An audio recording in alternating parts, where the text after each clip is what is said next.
Bismillahirrahmanirrahim. Assalamualaikum warahmatullahi wabarakatuh.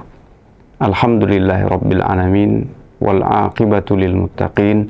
Wala udwana illa ala zalimin. Wa asyhadu an la ilaha illallah wahdahu la syarikalah. Wa asyhadu anna Muhammadan abduhu wa rasuluh, amma ba'd.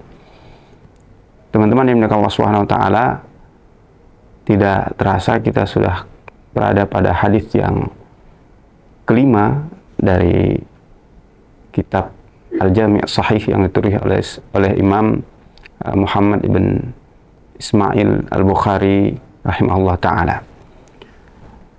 Hadis yang kali ini diriwayatkan dari guru beliau, ya, sebagaimana sebelumnya kita selalu menyebutkan guru beliau secara singkat dan cepat, ya. Sanad beliau, qala al-imam rahimahullah ta'ala, haddatsana Musa ibn Ismail, ya, mengabarkan kepada kami hadis ini dari Musa ibn Ismail, kata Imam Bukhari rahimahullah ta'ala. Qala haddatsana Abu Awanah. Musa ibn Ismail dari guru beliau Abu Awanah. Kemudian Abu Awanah mengatakan haddatsana Musa ibn Abi Aisyah. Dari beliau lagi Musa bin Abi Aisyah yang berkata haddatsana Sa'id bin Jubair an Ibnu Abbas radhiyallahu taala anhuma fi qaulihi ta'ala. Ibnu Abbas radhiyallahu taala anhuma meriwayatkan tentang firman Allah Subhanahu wa taala dalam surat Al-Qiyamah ayat ke-15, la tuharrik bihi lisanaka lita'jala bih. Jangan engkau gerakkan lisanmu untuk tergesa-gesa menguasai dan membaca Al-Quran tersebut. Qala, kemudian Ibnu Abbas mengatakan, karena Rasulullah SAW, dulu itu Rasulullah SAW yu'aliju minat tanzil syiddah. Beliau berusaha dengan masyaqqah, dengan susah payah, ya, dengan tidak mudah menguasai, membaca dan menghafal Al-Quran. Permulaannya seperti itu, karena ini kitab tentang permulaan wahyu. Permulaannya seperti itu. Wa kana mimma yuharriku syafataihi. Dan ketika itu Nabi SAW, ya, menggerakkan dengan cepat, ya, sebagaimana dalam surat Al-Qiyamah ini, kedua bibir beliau. Ibnu Abbas kemudian mengatakan, wa ana uharrikuhuma kama lakum kama kana Rasulullah SAW yuharrikuhuma. Dan Ibnu Abbas waktu itu menceritakan hadis ini kepada muridnya Sa'id bin Jubair, menggerakkan juga bibir beliau, ya, kedua bibirnya, ya, dari mulut beliau radhiyallahu taala anhuma, sebagaimana Rasulullah melakukannya. Nanti kita sebutkan bagaimana hadis ini sampai ke Ibnu Abbas, yang tentu beliau ketika awal-awal wahyu itu belum lahir, karena beliau lahir 3 tahun sebelum hijrah Nabi SAW ke Madinah. Kemudian Sa'id bin Jubair, murid Ibnu Abbas, mengatakan, saya pun menggerakkan kedua bibir saya dari mulut ini sebagaimana saya melihat Ibnu Abbas menggerakkannya, dan beliau pun mempraktikkannya seperti itu. Fa'anzalallahu ta'ala, kemudian Allah Subhanahu wa ta'ala dengan cara Nabi SAW mentalaki Al-Quran tersebut, ada sedikit ketergesaan untuk membaca Al-Quran sebelum Jibril selesai membacanya. Allah kemudian turunkan wahyu yang dibacakan tadi, la tuharrik bihi lisanaka lita'jala bih, inna alaina jam'ahu wa qur'ana. Beliau mengatakan di sini, jam'ahu laka fi sadrika wa taqra'ahu, ya. Allah Subhanahu wa ta'ala yang akan mengumpulkan Al-Quran ini di dadamu hingga engkau dapat membacanya dengan mudah. Fa idza qara'nahu fattabi' qur'anah. Dan jika kami telah selesai membacakannya, maka ikutilah bacaan yang diajarkan oleh Jibril tersebut. Qala fastami lahu wa ansit. Maka di sini diperintahkan Nabi SAW untuk mengikuti, mendengar lebih dulu, kemudian mengikuti bacaan Jibril alaihissalam. Thumma inna alaina bayana. Dan kami yang akan menanggung dan menjamin penjelasannya. Ya. Surah Al-Qiyamah ayat ke-19. Thumma inna alaina an naqra'ahu fakana Rasulullah sallallahu alaihi wasallam ba'da dzalika idza atahu Jibril istama. Setelah ayat ini turun ya, sampai surah Al-Qiyamah ayat 19, Nabi sallallahu alaihi wasallam setelah itu jika Jibril membacakan wahyu, menurunkan wahyu dari Allah Subhanahu wa taala ke beliau, beliau mendengar. Istama, beliau mendengar. Istama ya, bukan sekedar sami, karena ziyadatu mabna ziyadatul makna. Jadi bukan sekedar mendengar, tapi mendengar dengan baik. Fa idzan talaqa Jibril, jika Jibril sudah selesai dan pergi, maka Nabi SAW baru mulai membacanya. Ya. Ini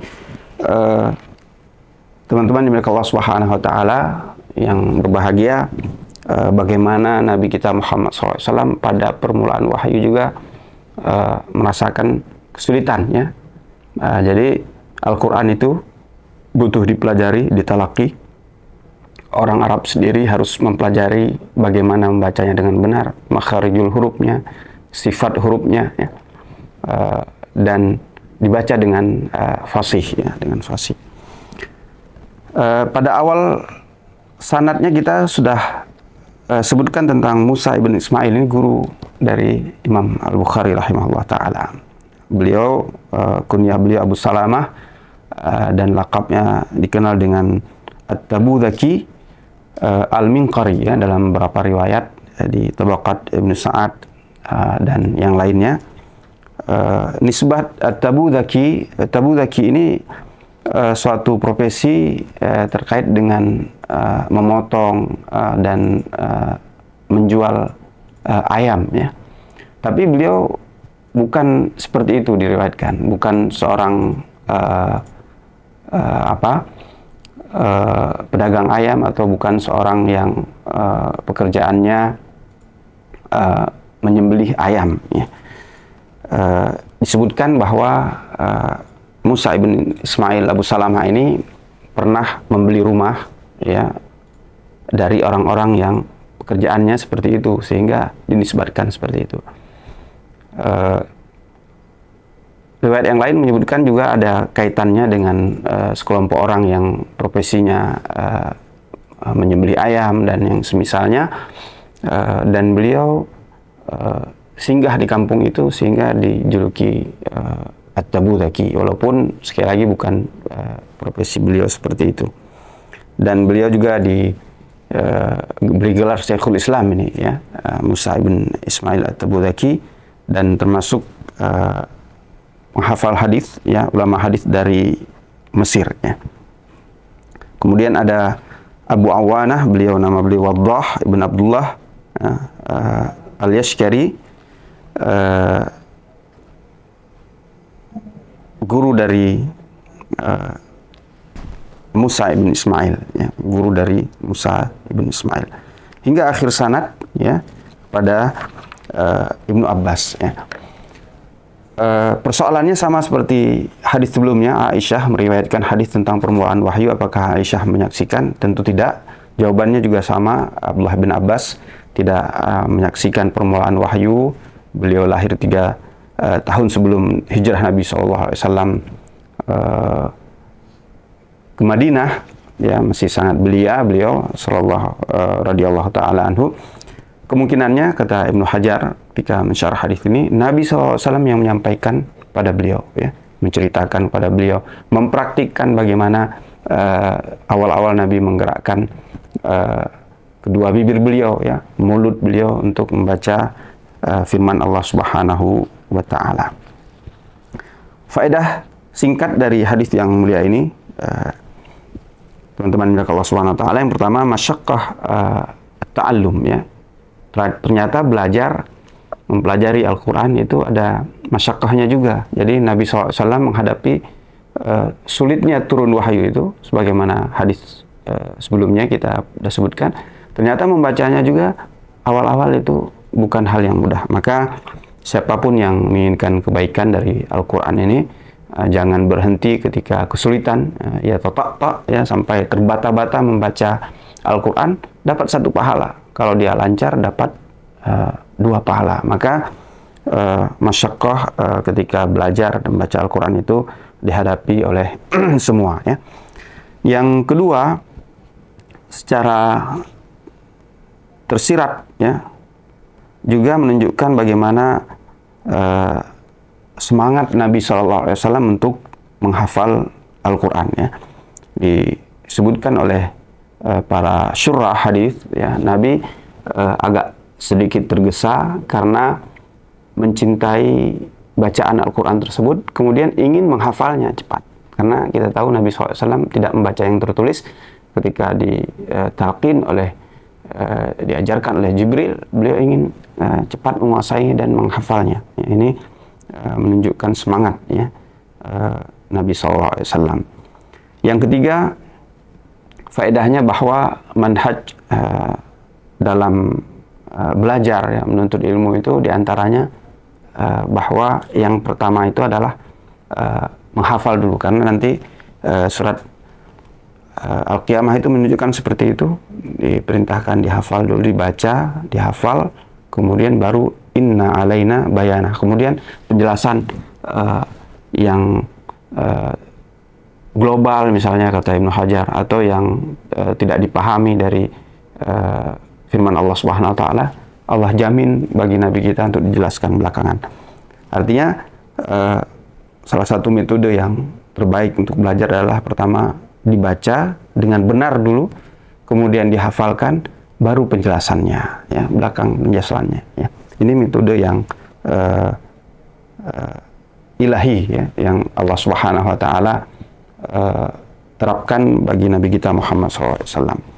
Yang keempat, yang terakhir, terkait dengan ilmu fikih atau usul fikih, ya, bahwa hadis ini juga dengan ayat yang digandengkan dalam hadis ini, yustadallu bihi ala jawazi ta'khirul bayan an waqtil khitab, ya.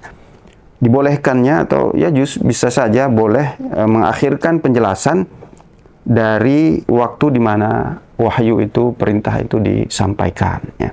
Ini disepakati oleh ulama kita, boleh diakhirkan penjelasannya, dan ini suatu yang sahih, ya, fil usul, ya. Walaupun nanti ada kaidah yang la yajuz, ya, tapi yang bisa kami sampaikan di sini dengan contoh Nabi kita Muhammad SAW dalam pelajari Al-Quran tadi, yajuzu ta'khirul bayan an waqtil khitab, ya, kita mengakhirkan penjelasan dari waktu di mana wahyu ilmu itu disampaikan, ya. Tentu dengan maslahat tertentu yang rajih. Demikian teman-teman milik Allah Subhanahu wa taala, hadis yang ke-5 dari kitab Sahih Bukhari atau Al-Jami' Sahih, yang diriwayatkan oleh sahabat yang mulia Abdullah bin Abbas radhiyallahu taala anhuma. Wassallallahu ala Muhammad wa ala alihi wa sahbihi wa baraka wasallam, wa akhiru da'wana alhamdulillahi rabbil alamin. Assalamualaikum warahmatullahi wabarakatuh.